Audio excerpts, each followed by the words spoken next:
Hello, and thanks for joining us today. Look, if you want to scale, mindset's probably one of the most important things you really need to understand and really conquer. Because if you get your mindset right, well, then a lot of it's just not as hard to be able, as hard as you think it would be to actually be able to succeed. And with us today is somebody that's built seven-figure, eight-figure, nine-figure businesses, knowing exactly what it takes to get your mindset and the strategies behind really setting your business up for sustainable growth. So with us today is Bobby Mesmer. Now, Bobby is the CEO of RMG Electors and Constructors LLC, the world's largest pro-engineered metal building elector company. Now, he also leads Iron Wheel Racing LLC, a professional prototype racing team, and RMG Luxury Services LLC, a startup offering black car and luxury jet services nationwide. So he's actually known for his strategic vision and his hands-on leadership. Mesmer has grown RMG into a $4 billion company with locations in the US and Costa Rica, erecting over 5 million square foot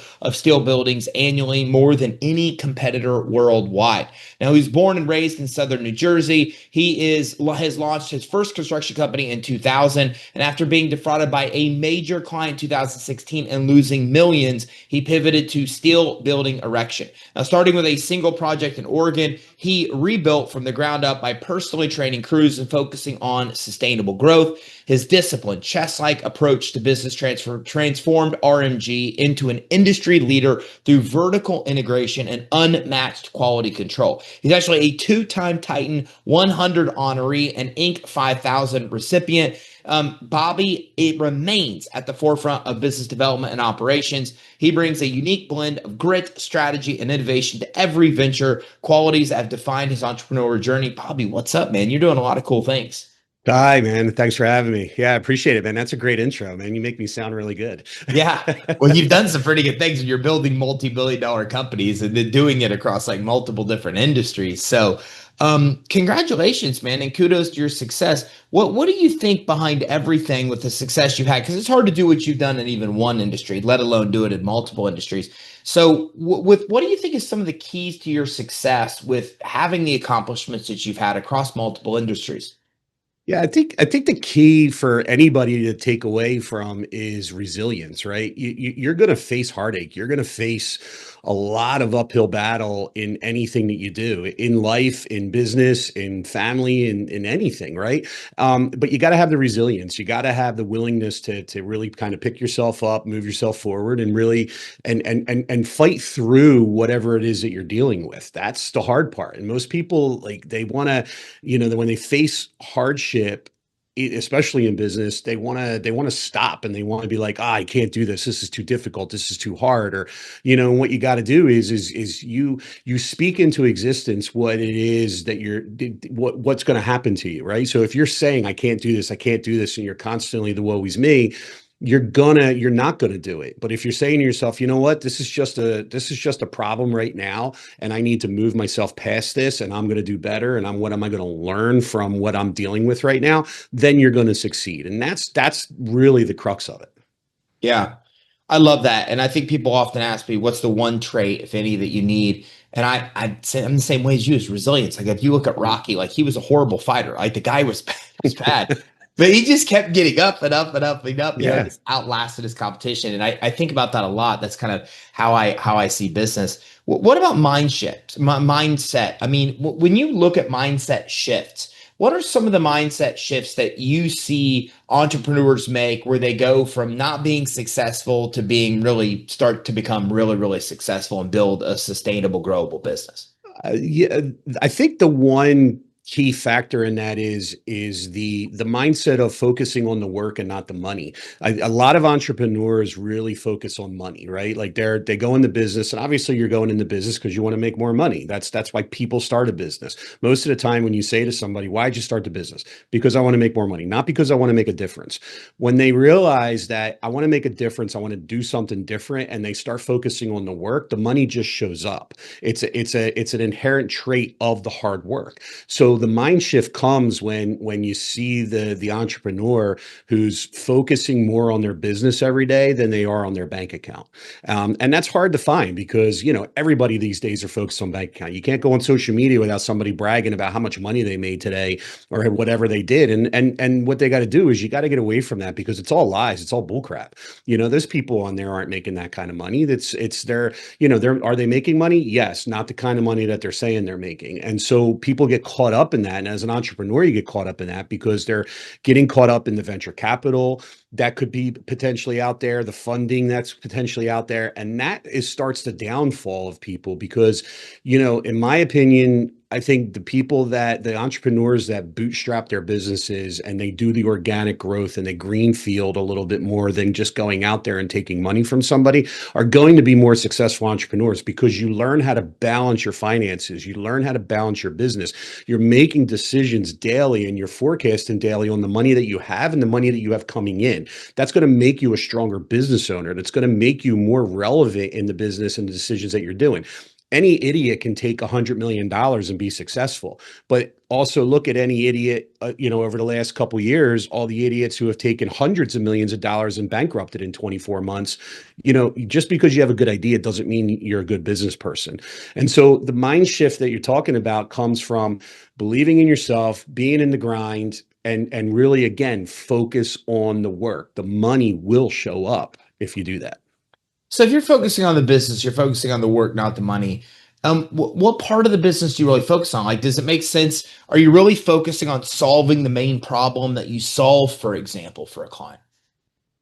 Well, I think you gotta, as a business owner, you have to focus on everything, right? So whatever that problem is, you got to take it on, face it head first, and then resolve the issue and come up with a solution to it. Don't be scared to make a decision and figure out what the client needs and move it forward. But as a business owner, a lot of it too, like a lot of business owners I see or that I consult with, I do a lot of mentoring and coaching. And these guys that I'm talking to or girls, they're sometimes they're one trick ponies and it doesn't take anything away from them, but they only focus on one piece of the business. Well, you have all these other pieces.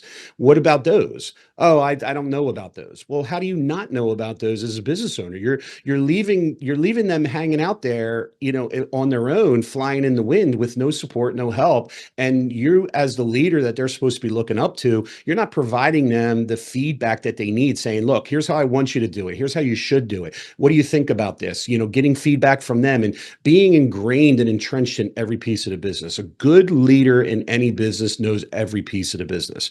I say it all the time. You have like all these CEOs that are running around out over there for these Fortune 500 and bigger companies. A lot of these guys are paper CEOs. They don't know what the hell they're doing in any aspect of that entire company, but they look good on paper for the shareholders. And that's why they get put in place over there because they think that it builds the morale, and it doesn't. You're better off promoting the person who worked their way up from being the janitor of the company as now a top executive and promote that person to as being the CEO because you're going to have buy-in. He knows the culture of the business. He knows every aspect of every department of that business because he's worked his way up through it to get to that point. That's what's going to make a better, successful CEO.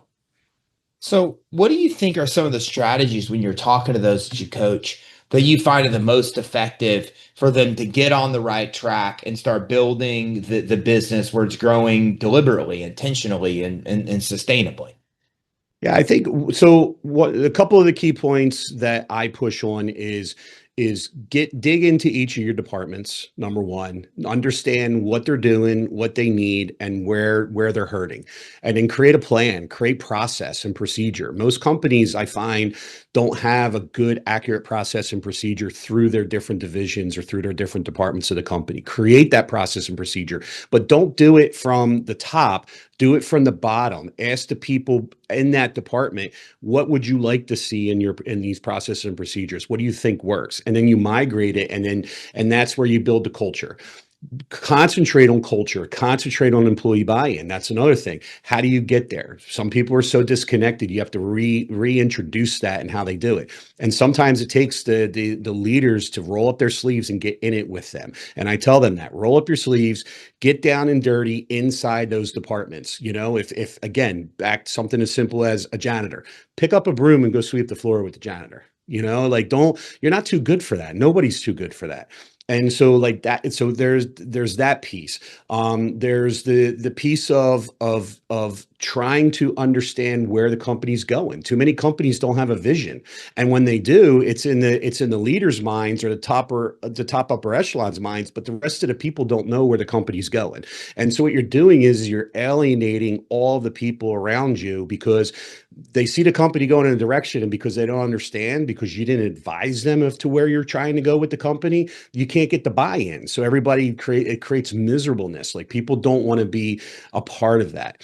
So those are kind of some of the key things. And then take a look at operations in total. Like, I look at operations and I say, what are you doing there? Like, how is your operations affecting? Where are you bleeding out money?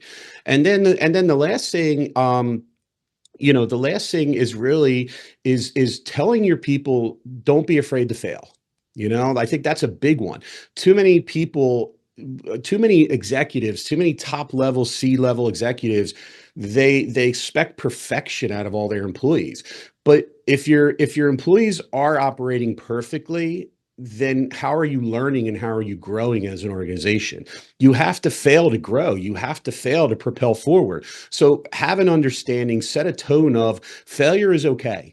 It's okay if you make a mistake. You're not going to get fired. I'm not going to, but here's the thing. We're going to talk about it. What did we learn? And you have to learn from it. Reflect on the mistake that you made. And then how do we change the company or change what you're doing in that position to move forward?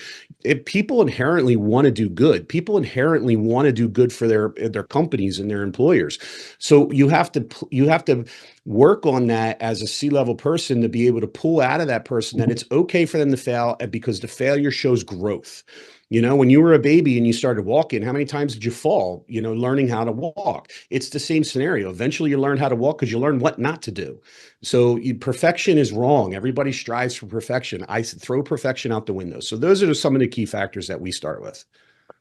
And I love that you're using these to grow as quickly as what you've been able to do and help others do it. When you're doing that, what are some of the risks of growing too quickly? And like, what have you found in growing the businesses you've had fairly quick to get that success and mitigate those risks?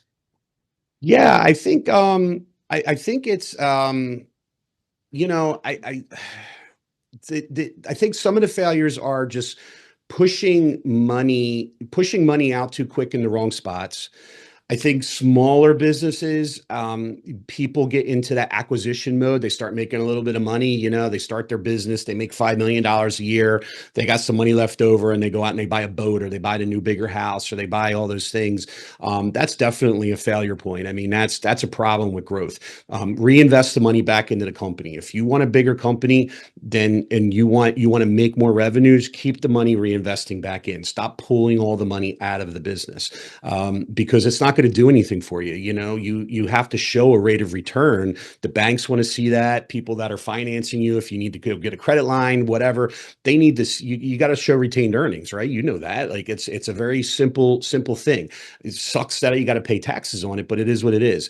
So don't go out there, and just spend like crazy. And I see it all the time, $1 million boat, and $200,000 cars. And like, I'm like, dude, you only made $3 million this year. Like, you gross as a business, you after paying your expenses, you made, a few $100,000. What are you doing? You just bought a car with, that's crazy. So I see that. A lot of stumble is not, also, like, when you're growing quick, you hire people because you need to hire, right?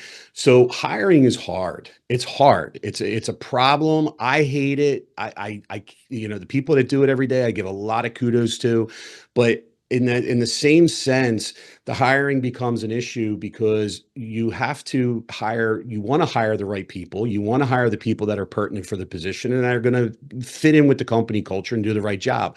But people tend to not want to get rid of people who aren't doing that job. And as a leader, you have not just that one person. Everybody focuses on that one person. Stop focusing on that one person who's not doing their job. Get rid of them, because you're creating a problem for all the other people that work within your organization, because you don't want to fire the one person who's a problem. So I think the point there is get over it. If somebody's not doing what they're supposed to be doing, do an action plan, try to work them up. If they don't work up, you got to get rid of them and move on. And people hold on to that too long, and then it creates a poison. So and then, just finding a lot of times too, people, they build their business on one customer or two customers. You got to diversify yourself out there. You have to be willing to extend yourself a little bit more.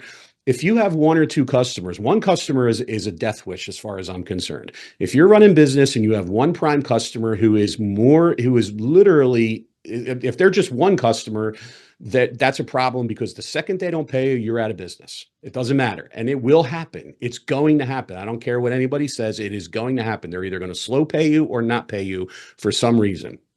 If you only have a couple customers and one of those customers is more than 50% of your annual revenue in business, you've got to change your business model, because they're going to hurt you. You're putting yourself in a position to have that customer. They have too much what they call power of the pen, so the second that they don't do right, the second that you do something wrong, or they perceive that you do something wrong, they're not going to pay you.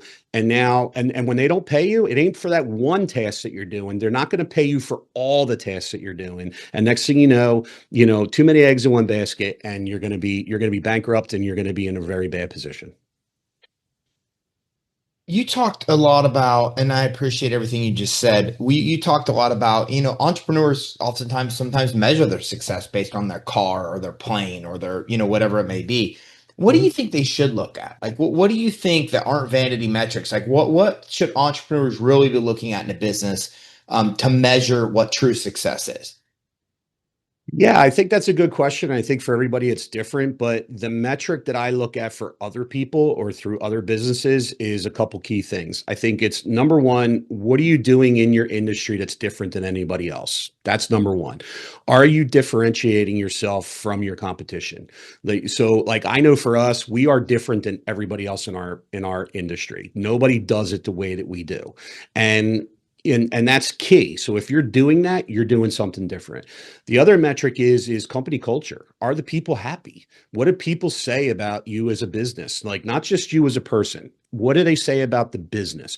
Are they happy to be there? Are they happy to show up? Are they, do they love the business? Are they ride or dies for the company? That's a key metric in my mind. That's a key thing that people overlook. It's because, like, everybody wants to focus on how much money, right? We talked about that. How much money did the company make? How much money did I make? And what am I doing? Those are all bad metrics in my mind, because you could have a company that does $100 million a year in business, but if all your employees are miserable and don't want to be there, you don't have a business. You don't have nothing, because the second that one person starts to flee, you have more people start to flee, and your $100 million business is gone. The metrics that you should be focusing on is your company culture, your employee happiness. Pay your people more. I'm a big advocate of that. We try to pay our people well over and above what the standard should be, from our field employees all the way up to our executive level people.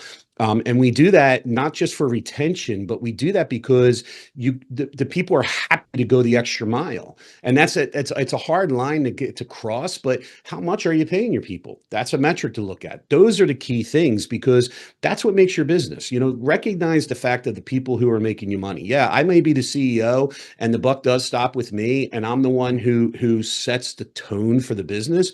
But everybody else are the people that are getting it done every day. They're in the weeds. Yes, I'm charged with making the business decisions and guiding everybody to where it needs to go. But I can tell you that all the people that are within in my organization are very happy to be here. They're ride or dies for the company. They love the culture of the company, and you'll be dragging them out of the door as opposed to them wanting to flee. And that's what you want to focus on. You focus on those things, you will be successful. You mentioned in that systems and processes too is something you've mentioned. What do you think entrepreneurs should be focusing on? Like, when you coach people, you help them, like, what systems and processes are they typically ignoring that you've got to come in and go, like, get this right before you can even get to a point where you can really grow and scale? Yeah, mainly it's operational. That's the big thing. Like, I tout myself as an operational expert, and only because I can walk into any company, give me a short period of time, let me analyze the company, let me look through the finances, and I can tell you operationally where you have a problem.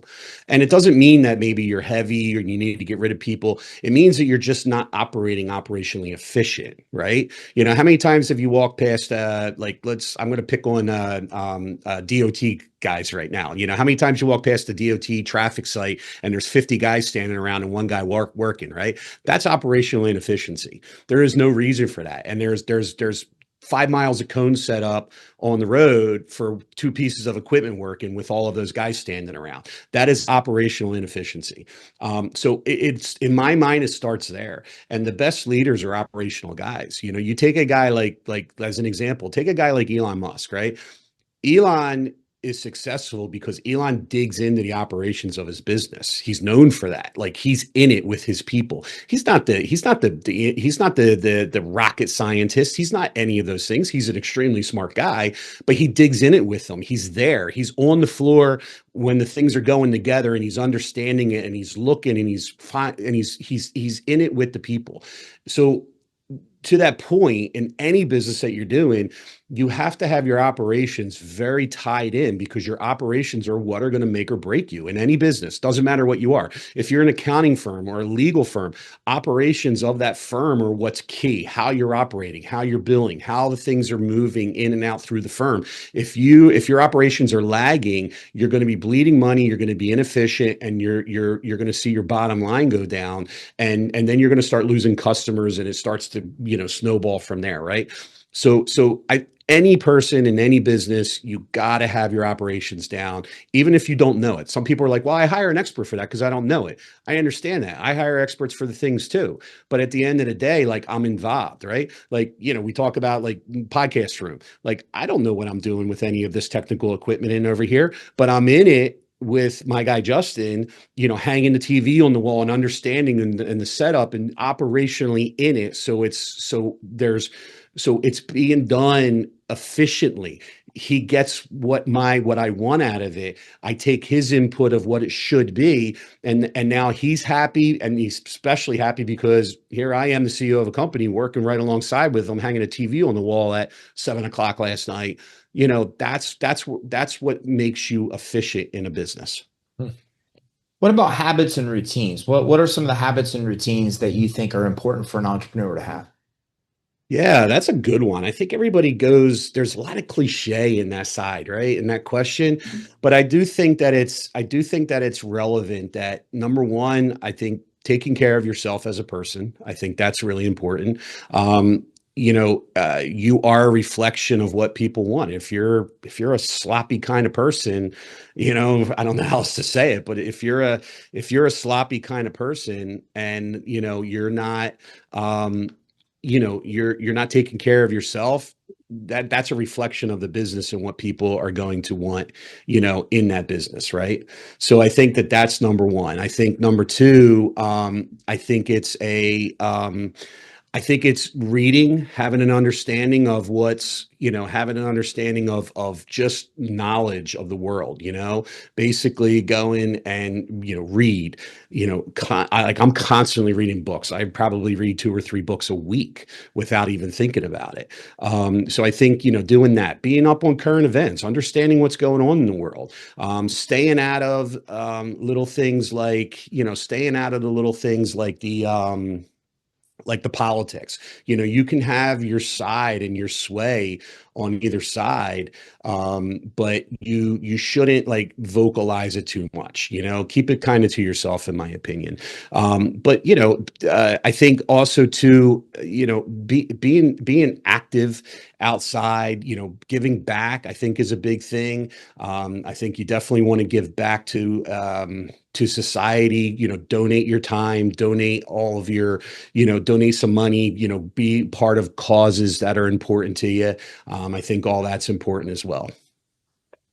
I love everything that you went over today, and I like how you're taking everything you've learned and you're applying it to use so many, or to help so many other entrepreneurs.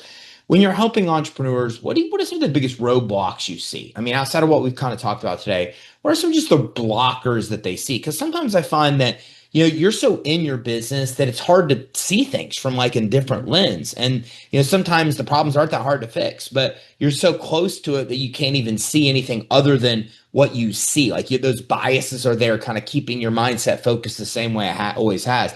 So what are some of the obstacles that the biggest ones that you see that you help people overcome and get out of that mindset being too close to things and seeing it from an outside perspective where they could better basically come up with concepts to be able to grow and scale more sustainably. Yeah, I think the biggest roadblock is people, especially high-end entrepreneurs, their success makes them believe that they know everything and that they're experts at everything. And that's a lie. And like I look at it like I love to listen to people, no matter at what level you are. It doesn't matter how much money I have. I want to listen to people. I want to take and absorb. I listen to everything that you say. I listen to everything that you're doing, and I absorb from you. And if I have questions, I like to ask. And too many entrepreneurs, they don't do that. They want to they think they know everything, so they're like, I don't need your advice. I don't need this.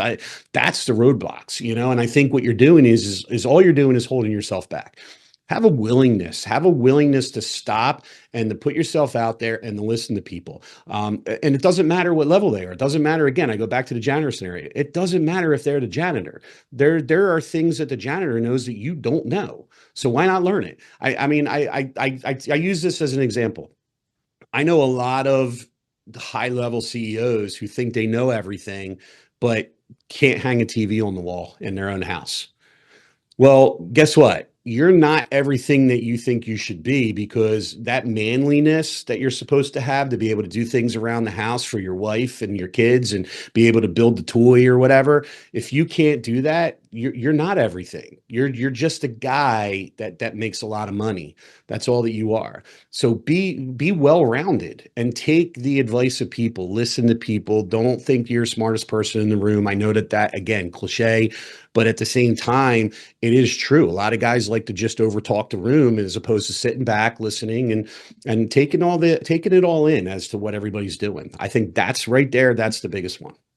Yeah, I love that. That's a common theme I'm starting to hear more of is that, as entrepreneurs, like if you build a successful business, you kind of get this ego that you think it's easy. And then this is what I love about you. Like you've done this multiple businesses, but then if you go to try to build a second business, like you forget how hard it really is to be able to do. We just kind of overestimate our abilities, I think, if you're able to succeed even one time.